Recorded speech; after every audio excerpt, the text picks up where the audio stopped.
Chapter 42, Butler Klee. A mission request. You probably came to the wrong place. This security company's signboard is really nothing but a signboard. Klein immediately held back his urge to lampoon when he heard the visitor. How he yearned for there to be a message board and a screen for him to share his thoughts. But he soon realized that he had once asked a similar question. The captain's answer was that they could take on jobs if they were free. The money earned could be used as funding for the team's petty cash account and bonuses for the participants. Rozen's eyes darted around as she thought for a moment before saying, "Our security personnel are all out on missions. The fastest it will take for them to return is an hour. If your matter isn't urgent, you can consider our services."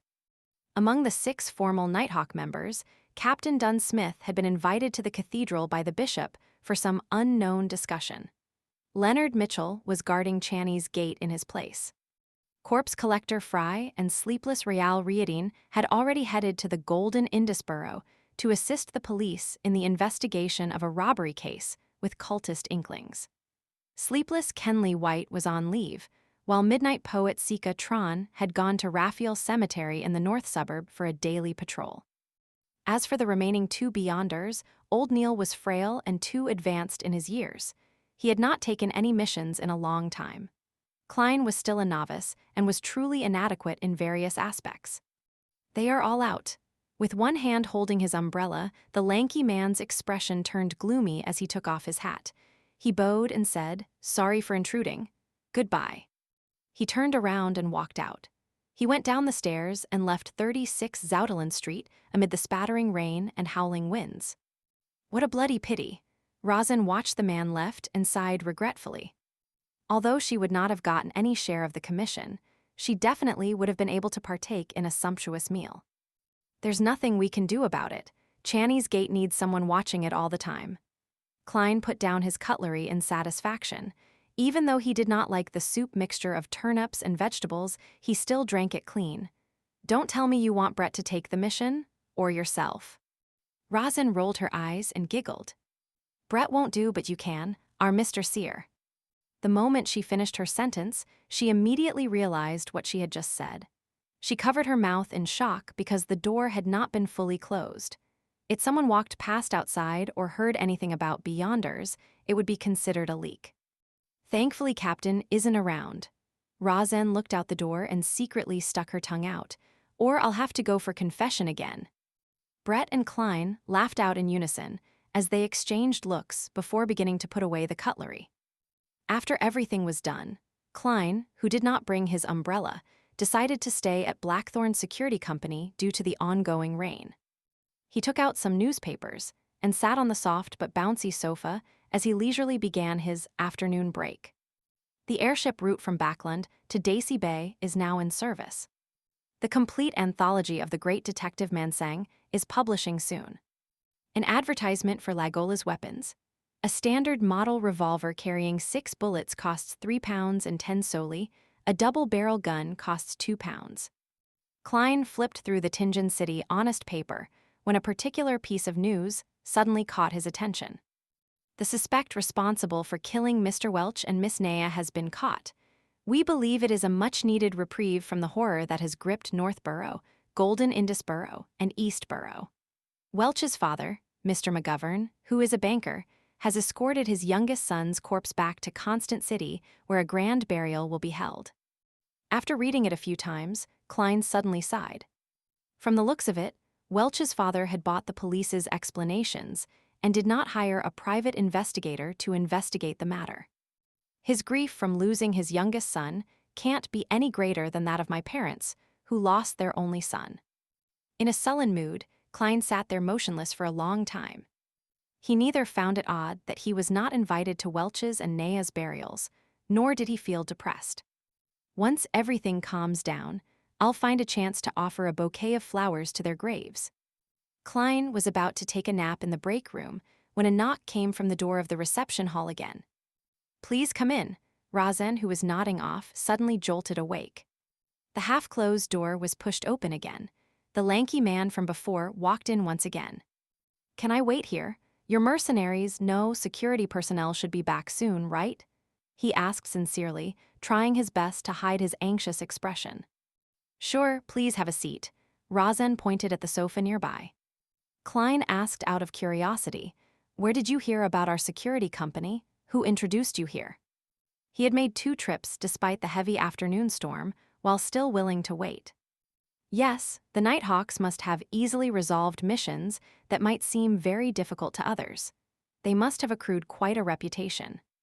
The man left his umbrella outside the door, and as he walked to the sofa, he replied with a rueful smile, I have traveled the nearby streets and paid a visit to all the mercenaries, security companies, and private investigators. You are my only hope. The others do not have the manpower to take additional missions. To be frank, if not for the waiter that delivers meals, I really did not imagine that there was another security company here. It's completely different from what I imagined. Klein was stunned. Rosen interjected with a question. They are very busy. Are there that many missions? The man sat down and sighed. You are a mercenary team? No, a security company. I believe you must have heard of the armed burglary murder at House Street. House Street, armed burglary murder. All right, unfortunately, I'm one of the people involved. Klein nodded with a slightly heavy heart. Yes. Due to the presence of a ferocious and cruel criminal, the rich men living in the neighboring streets, and even across all of Tianjin City, are terrified. Apart from increasing the numbers of their security detail, they have also hired many more security personnel and private detectives. This resulted in a shortage of supply in your line of work. The tall and skinny man explained clearly. A standard chain reaction. Klein and Rosen exchanged looks and saw the self-deprecating smile from each other's faces. The security industry had entered a golden age. Yet, Blackthorn Security Company was not affected in any way. It was apparent how dismally the company was run. Of course, to a certain extent, it also proved the success of the Nighthawks in hiding themselves. After waiting for another 20-plus minutes, Klein prepared to leave since the rain was coming to a stop. He planned on practicing at the shooting club. At that moment, the black-haired and green-eyed Leonard Mitchell walked out of the partition. He looked curiously at the sofa. This is... A client is Captain Back, Rosen asked delightfully. Back, the lanky man was taken aback when he heard that. He had been sitting there, staring at the door. How did he not discover someone's return? Rosen's expression immediately froze as she chuckled. As a security company, we don't only use the front door. Figures, the lanky man nodded in enlightenment. He was also not surprised by the term captain. Security companies were mercenary teams or small-scale mercenary guilds. It was normal for captain to be used. Leonard did not tuck in his white shirt. His black vest was also casually draped on. He took a glance at the lanky man when he suddenly snapped his fingers and said, I'm a member of the security personnel at Blackthorn. How might I address you? How may I help you? Perhaps it was because he had long heard about the unrestrained characters of mercenaries that he did not feel the anger of being humiliated. Instead, he let out a breath of relief. He watched Leonard sit down and organized his words. My name is Klee, a butler of Mr. Vickroy, a tobacco merchant. His only son, little Elliot, was kidnapped this morning. We have already informed the police, and the matter has been given high priority. However, Mr. Vickroy remains uneasy. He wishes to go through the channels which mercenaries, security personnel have, as well as your understanding of Tianjin, to investigate the case from a different angle and ensure that little Elliot is rescued safely. If you are able to find where the kidnappers are hiding, Mr. Vickroy will be willing to pay you £100. If you have the means to successfully save young Master Elliot, he is willing to pay double, £200. Leonard Mitchell smiled leisurely. Mr. Vickroy seems to only wish for us to find the kidnappers' hideout. If not, he will not think that his only son is worth £100. A tobacco merchant who has close ties with the southern plantations will not just offer £200. No, Mr. Vickroy is only an ordinary merchant. He's not considered wealthy. Besides, he believes the police will be more professional when it comes to rescuing his son, Klee answered frankly. All right, no problem. Leonard snapped his fingers again. His green eyes turned their gaze on Rosen. My beautiful lady, please write up a contract. Don't always act like a poet. In fact, all you do is recite the works of others. Having forgotten the presence of the client, Rosin quipped. She was used to exchanging snipes with Leonard. Of course, the Blackthorn Security Company did not really care about its clients. It was great to have them, but it was also fine not having them. Rosin left the reception counter and entered the staff office. Soon, there were sounds of typing coming out from the office. The corners of Klein's mouth twitched a little. He found them too unprofessional. There was no standard template for a contract. This sure is tragic. And more saddening is the fact that I'm working at such an unprofessional company. The moment these thoughts arose in him, Rosin completed a simple contract that had only a few clauses. Then, Klee and Leonard Mitchell signed it. After Klee stamped it, she took the contract and returned to the accounting room and got Mrs. Oriana to stamp it with the Blackthorn Security Company logo, something that was actually useless. Dunn typically handed it to Oriana for safekeeping.